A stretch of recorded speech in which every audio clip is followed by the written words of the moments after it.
आप सभी लोग जुड़ गए और हम अब कविता पाठ शुरू करने जा रहे हैं।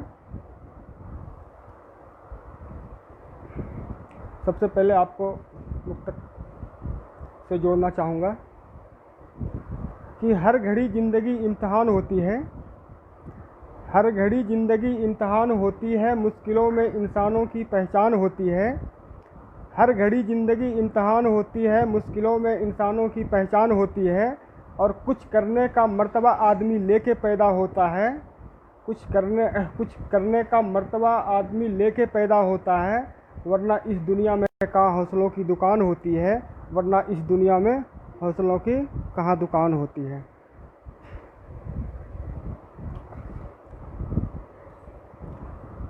दूसरा मुक्तक है, तूफ़ान कभी बादलों से समझौता नहीं करते, तूफ़ान कभी बादलों से समझौता नहीं करते। आ जाए सूरज पूरे सवाब पर हम आँखों को नीचा नहीं करते, आ जाए सूरज पूरे सवाब पर हम आँखों को नीचा नहीं करते। और मानते हैं मर्तबा है तुझ में जंग जीतने का, मानते हैं मर्तबा है तुझ में जंग जीतने का, पर हम भी घुटने कभी टेका नहीं करते, हम भी घुटने कभी टेका नहीं करते।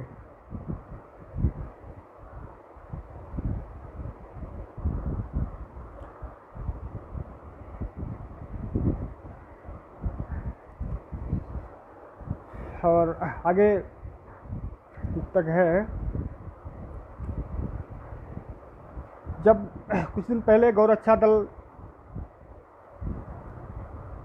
की मुहिम शुरुआत हुई थी और हम लोगों ने भी चढ़ बढ़ के सभी लोगों ने हिस्सा लिया, हम लोगों ने लिए और काफ़ी सारे साहित्यकार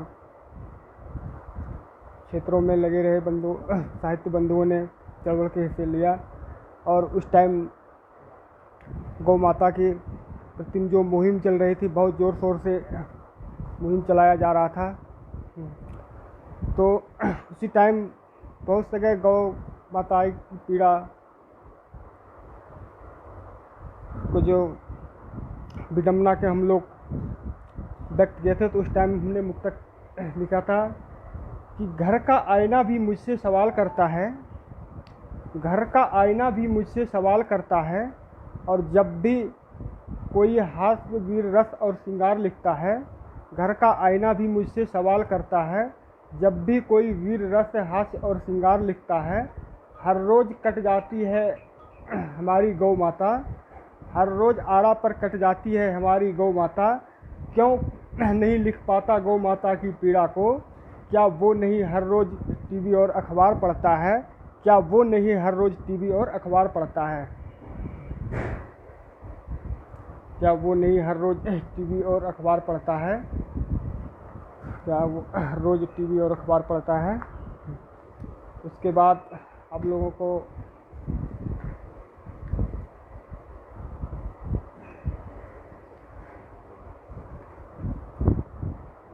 जी विनोद पराकर्ष जी, धन्यवाद धन्यवाद।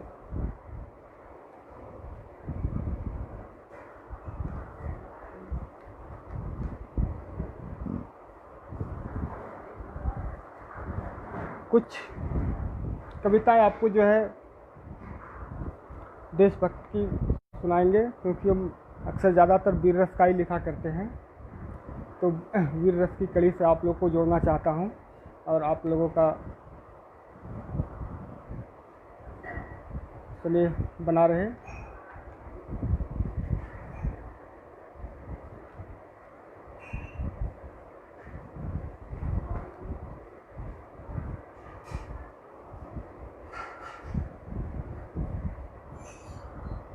है जज्बात मेरे दिल में, है जज्बात मेरे दिल में, हंसकर मौत को गले लगा लेंगे, है जज्बात मेरे दिल में, हंसकर मौत को गले लगा लेंगे।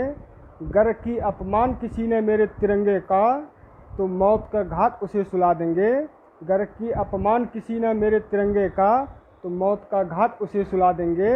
और बन गया जिस दिन भी 16 और अंगारे, बन गया जिस दिन मैं 16 और अंगारे, पहचान पाना मुश्किल होगा हूँ इंसान वही या फिर हत्यारे, पहचान पाना मुश्किल होगा हूँ इंसान वही या फिर हत्यारे।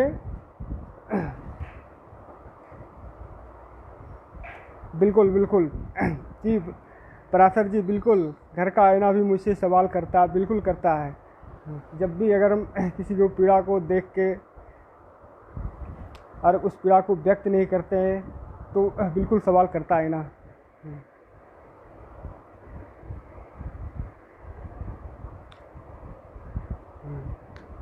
कि पहचान पाना मुश्किल होगा, हो इंसान वही या फिर हत्यारे।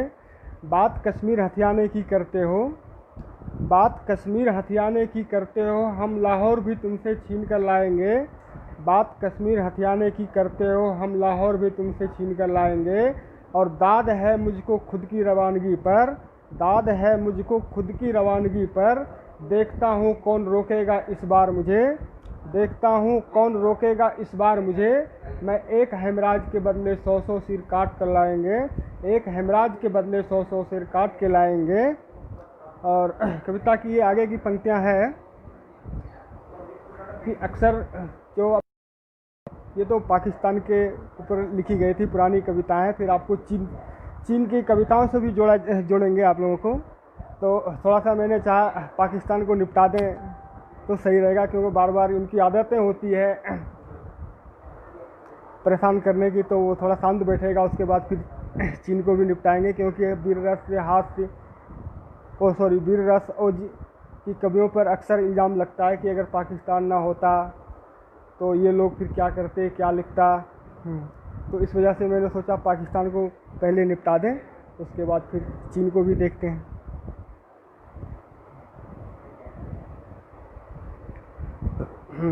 तो बात कश्मीर हथियाने की करते हो, हम लाहौर भी तुमसे छीन कर लाएंगे। दाद है मुझको खुद की रवानगी पर, दाद है मुझको खुद की रवानगी पर। देखता हूँ कौन रोकेगा इस बार मुझे। मैं एक हेमराज के बदले 100 सिर काट कर लाएंगे, 100 सिर काट के लाएंगे। और चीनियों की दम पे आहें भरने वालों, चीनियों की दम पे आहें भरने वालों, मेरी सब्र का अब इम्तिहान ना लो। चीनियों की दम पे आहें भरने वालों, मेरे सब्र का अब इम्तिहान ना लो। और जिस दिन मैं अपनियों पे आऊँगा, जिस दिन मैं अपनियों पे आऊँगा, उस दिन विश्व के पटल से नक्शा तुम्हारा मिटाऊँगा, उस दिन विश्व के पटल से नक्शा तुम्हारा मिटाऊँगा। और हमारे साथ मुकेश दक्ष भैया जी जुड़ गए हैं, बहुत बहुत धन्यवाद भैया, आपका आभार। बिल्कुल बिल्कुल, नमस्कार भैया, मुकेश भैया नमस्कार। इस दिन में विश्व के पटल से नक्शा तुम्हारा मिटाएंगे। गीदड़ बन के मांद में चुपके चुपके रहते हो, गीदड़ बन के मांद में चुपके दुबके रहते हो।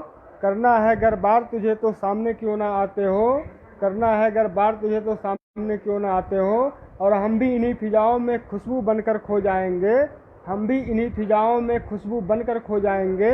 और दम मुझ में भी है मातृभूमि के लाज बचाने आएंगे, दम मुझ में भी है मातृभूमि के लाज बचाने आएंगे। करना चाहे कुछ भी चाहो, करना चाहे कुछ भी कर लो, करना चाहे जितना चाहो कुछ भी कर लो। पर इस बार परचम हम रावलपिंडी और कराची पर लहराएंगे, इस बार परचम हम रावलपिंडी और कराची पर लहराएंगे। बिल्कुल,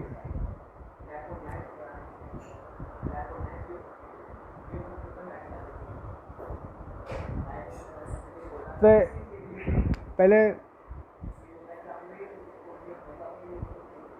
मीनाक्षी बलोरो जी नमस्कार, धन्यवाद जी। और आगे भी आप कविताओं से जोड़ने का कोशिश करेंगे।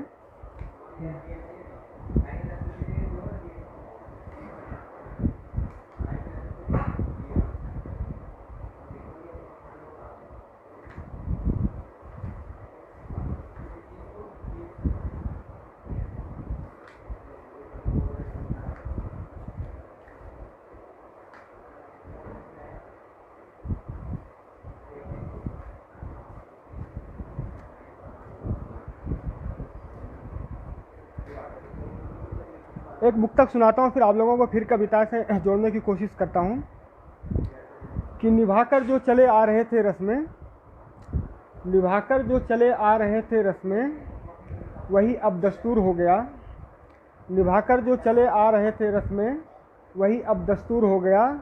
वक्त ने कुछ इस तरह से ली करवटें, वक्त ने कुछ इस तरह से ली करवटें, जख्म पुराने भी नासूर हो गया। वक्त ने कुछ इस तरह से ली करवटें, जख्म पुराने भी नासूर हो गया। और कौन किसका भला चाहता इस ज़माने में, कौन किसका भला चाहता इस ज़माने में, मिली जिसे भी शोहरत वो अपने आप में महसूर हो गया। मिली जिसे भी शोहरत वो अपने आप में महसूर हो गया। बिल्कुल बिल्कुल भैया, मुकेश भैया, करारा चोट, हम लोग करारा चोट देना जानते हैं भैया। हाँ, उनके गिदड़ धपकियों से डरने वाले नहीं हैं। बिल्कुल बिल्कुल। विनोद पराशर जी कह रहे हैं आपकी कविताओं में राष्ट्रीयता का भाव प्रमुखता से है। कविताओं के बीच बीच अपने अब तक की साहित्यिक यात्रा के संबंध में भी कुछ बताएं। बिल्कुल बिल्कुल बताएंगे विनोद पराशर जी, बिल्कुल बताएंगे। कविता के साहित्यिक यात्रा हमारी जो आरंभ हुई थी, मैं वहाँ से आप लोगों को जोड़ना चाहता हूँ। सबसे पहले कविता की शुरुआत